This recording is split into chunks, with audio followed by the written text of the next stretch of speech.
see, my grandfather, he bought the food truck, I'm going to say it was about 1984. I would have been 12 or 13. So, again, and when he bought it, it was kind of like, what did he do? He'd always done construction. He owned a cement pumper. And he's done things like Bassett Center, the foundation. He poured, I don't know if he did the Sunbowl, the original pour, but he did do the expansion. And then one day, it's like he bought a food truck. And that's what they're doing now, on weekends and stuff. But that would have been 1984. I would spend the night Saturdays. My aunt, Bonnie Leonor, she was my age, maybe 4 months older than me. And the same thing, the big feature out of the food truck was Menudo. It had this huge, like big olla, So same thing. The prep work would go on Saturday, the cooking. Me and my aunt would stay up all night playing Monopoly. And, and sometimes on a good weekend, eating Whataburgers and play Monopoly. And again, the whole time the Menudo's cooking. It has like a big feature, I guess, in the day and the evening. And then the next morning, we were very, of course, tired because we'd stay up all night playing Monopoly till somebody won. And there was only two players, but it seemed like we played till, 3, 4 in the morning. But so the Menudo, you get woken up, felt like 5 in the morning. And my grandfather would tie a rag on one end of the jarra, and then he'd tie one on the other end, which was my responsibility. So just even that, like unloading that, it was two of us. You didn't want to get burned. You didn't want to spill it, and then you walk it out of the house and you load it onto the food truck. And then from there, you're driving to Fox Plaza, which is where the food truck was every Sunday. And same thing, as you're driving there, you're watching the Menudo. It can't spill, it can't tip over.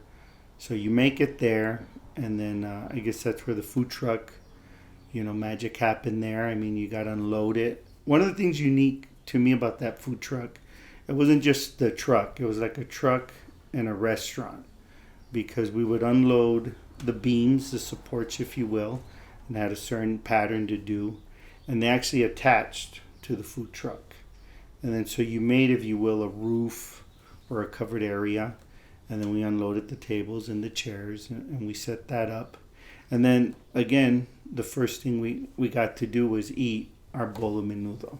So again, same thing. That's always been something, I don't know, special to me, whether it was early Sunday morning at my grandma Luce's, or whether it was early Sunday, at the swap, Fox Plaza, And again, the whole thing, from the prep the night before, from the aroma to the next day when it's ready, to your first bowl, And then something about the oregano.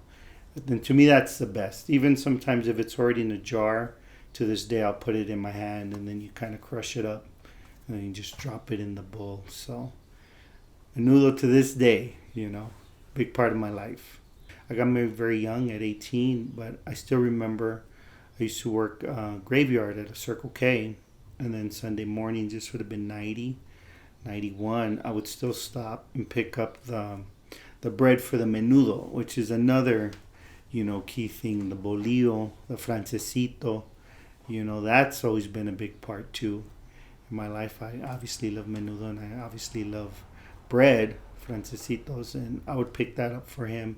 And I would deliver that to him at Fox Plaza, even when I wasn't working, in the food truck. It was weird too, because the food truck wasn't like you saw it and you were like, what is this? But then at the same time, it was your grandpa's. So you didn't even think of it as anything special for more than a second. Because, it's parked there. I don't remember seeing them. When we would roll into Fox Plaza, you could tell it was special too, because there was trucks, there was cars, there was maybe really an ice cream truck that they would sell burritos out of. But then here came the Taquito wagon, and the Taquito wagon was a food truck. You can wash the dishes there. You had, like working in New Orleans, I guess the prep or your ingredients. You had the skillet. I remember it had a steamer, the way it rolled, it was curved. And then there was the hot dogs, and they were steamed. I'd never seen or had a hot dog that way. The buns were on the top layer, and they were steamed. I never had a hot dog that way either. And that was, awesome. I would always hope they wouldn't sell out, because if they didn't sell out of hot dogs, we would get to eat, and we would get to have a hot dog. I mean, they fed us, but I would get to have a hot dog, in the pico de gallo, the way my grandfather prepared it. The center area was in the front of the truck, and that's where the menudo went.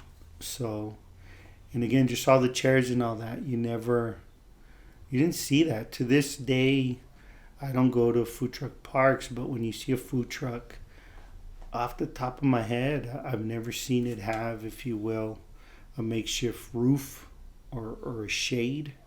And this was a pretty big area, because there was at least 3 to 4 tables that sat at least 6 people each. So it was like a traveling little restaurant, if you will. But again, I never thought of it, as, wow, this is a food truck. You sensed it when you drove in. And even some people who would go eat there, they would want to peek in. So you kind of knew, but at the same time, this was just another day. This is your grandpa's and your grandmother's truck, And the food, of course, is amazing, because to you, this is your grandma's food. My grandmother and my grandfather, worked at it. And thankfully, early on, primarily, it was my grandmother's cooking and food. When we'd go to La Fiesta de San Lorenzo, that fiesta was, now as an adult, I actually work probably less than a mile from there. And it's a small little area. But as a kid working the Taquito wagon, that was a huge area. And there was so many people. Like, I couldn't even figure out I'm pretty good at geography here. Because of the mountain, you kind of know where west is, north is.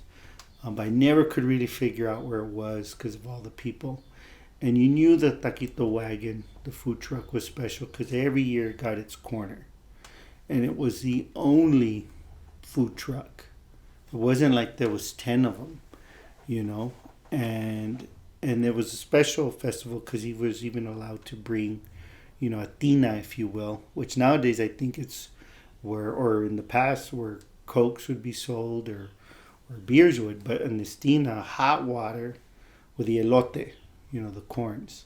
And then with, I guess burlap sacks is what it was. And I was allowed to work that, me and my aunt. We were never allowed to work inside or the kitchen. We were the waiters. But I was allowed to do the elotes. And I guess, now that I think about it, this is where I led up to when I worked in New Orleans. And over topping the slice, I would over butter the corn. Because we're making the corn. We're selling it. My grandpa and my grandmother are so busy that they can't be yelling at us like, what are you doing? You're putting too much butter. And I remember me and my aunt, I think it was even a paintbrush. And I mean, there was butter. And obviously, thank God the people loved it because you would sell out. And I remember that your menudo sold out, your gordita sold out, your corn sold out. You were like, we did good.